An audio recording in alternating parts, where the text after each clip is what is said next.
नमस्कार मैत्रिणींनो, मी आज बेसन बनवणार आहे, घेरलेलं बेसन. तर चला आपण ही रेसिपी तुमच्यासोबत शेअर करते. मी एक कढई गॅसवर ठेवलेली आहे, त्याच्यात मी थोडं तेल टाकून घेतलं आहे. तेल गरम झाल्यानंतर त्याच्यात आपण थोडं जिरं टाकून घेऊया. जिरं छान तडतडल्यानंतर त्याच्यात मी थोडंसं लसूण फोडून टाकलेला आहे. लसूण छान ब्राऊन कलर येतो तोपर्यंत तळायचा आहे. त्याच्यानंतर आपण त्याच्यात मिरची ॲड करून घेऊया. मी छोट्या 2 मिरच्या चिरून घेतलेल्या आहेत, त्या टाकल्या. त्याच्यानंतर आपण मिरची छान भाजून घ्यायची आहे. त्याच्यानंतर आपण कांदा ॲड करणार आहोत. आता मी इथे एक मोठा कांदा चिरून घेतलेला आहे.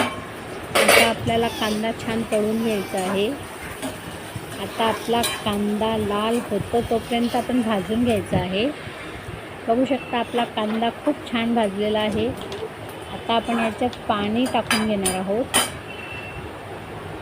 मी याच्यात 1 तांब्या पाणी टाकलेलं आहे.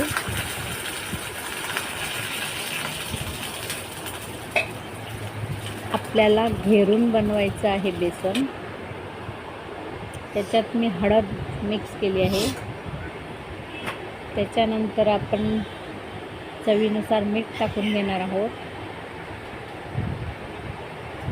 आता हे आपण पाण्यात छान मिक्स करून घेऊया, मीठ हळद.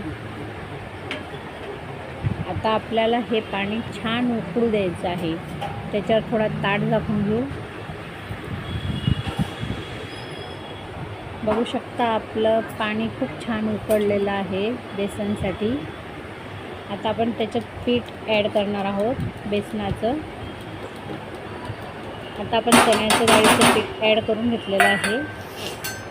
आता आपण चमच्याच्या साहाय्याने आता हे पीठ हळूहळू प्रेस करून कढईला हळूहळू सगळ्या गाठोड्या मोडून घ्यायच्या आहेत पिठाच्या. गॅस स्लो करून घ्यायचा आहे. स्लो गॅसवर पिठाच्या सगळ्या गाठोड्या मोडून घ्यायच्या आहेत.